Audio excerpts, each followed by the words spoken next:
You know, the rule book for how the world trades is being completely rewritten right before our eyes.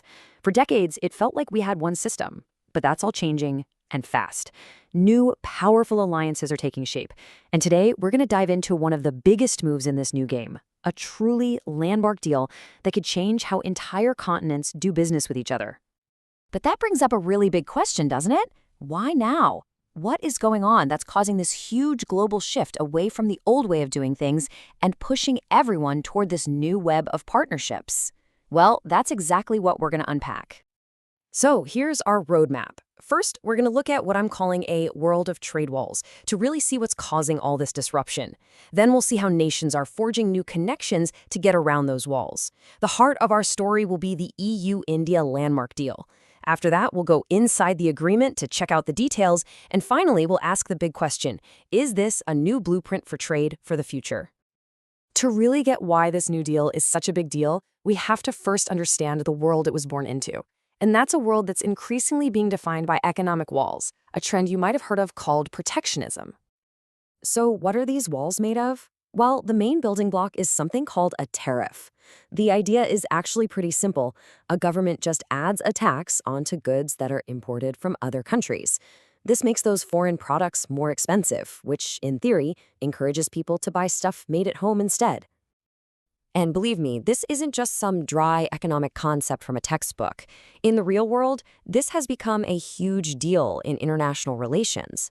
These new tariffs are like throwing up huge hurdles on a racetrack, making it way, way harder for even longtime trading partners to do business with each other. And if you want to see a really clear example, just look at this number. In 2025, the United States hit India with tariffs as high as 50%. I mean, think about that. That's not a small adjustment. That is a massive economic wall that completely changes the financial logic of trading between two of the planet's biggest economies. So when these new walls go up, are other countries just, accepting it? No, not at all. They're responding. And it's these nations we often call middle powers. So countries with a lot of global influence, but not quite at that superpower level, they're getting busy, forging new connections to find our way forward in this new landscape. The core strategy here is diversification. You can think of it like this. If your number one customer suddenly becomes unpredictable, you don't just close up shop, right? Of course not. You go out and you find a bunch of new customers. And that is exactly what countries are doing. They're trying really hard to not be so dependent on any one trading partner by building a much wider, more stable network of alliances. And this isn't just happening in a vacuum with India. It's a full-blown global trend. The EU just recently signed a deal with Mercosur, which is a big South American trade group, and they've got another one with Indonesia. At the same time, the UK has its own agreement with India, and others are popping up all over the place. It's a whole wave of new pacts that are literally redrawing the map of global trade. This idea was summed up perfectly by Mark Carney, who used to run the central banks of both Canada and the UK. He called for a dense web of connections. The thinking isn't just to find one big replacement partner, but to create tons of overlapping ties in trade, in investment, and even in culture, all to build a global system that's a lot more resilient. And all of this, well, it brings us to our main story today. The brand new free trade agreement between the European Union and India is maybe the single best example of this whole strategy in action. It's this huge, ambitious deal that shows exactly how this new era of global trade is really taking shape. I mean, just look at the sheer scale of this. This one deal connects nearly 2 billion consumers. Just let that sink in for a second. This is not some small regional agreement we're talking about. It's a massive pact that links a huge chunk of the entire world's population, creating this economic zone of a size we've never really seen before. The ink dried on this thing on January 27th, 2026. And for the European Union, this is genuinely historic. Sure, they have other big trade deals when you look at the dollar amounts, but this is the single biggest free trade agreement they have ever signed when you measure it by the number of people it affects.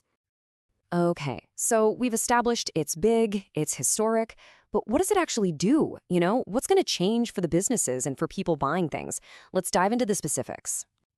So the scope of this deal is pretty incredible. It's not just tinkering around the edges with a few products here and there. It's comprehensive. We're talking about tariffs being eliminated or slashed on over 90% of all the goods the EU sends to India. That is a massive opening of one of the world's biggest markets. And if you want a perfect example of just how dramatic this shift is, let's talk about cars. Before this deal, if a European carmaker wanted to sell a car in India, they faced a mind-boggling 110% tariff. That more than doubles the price of the car. After the deal, that tariff is set to drop all the way down to just 10%. That is a complete game changer for the entire auto industry. So what does that look like in dollars and cents when you add it all up? Well, all these tariff cuts together are a pretty big deal.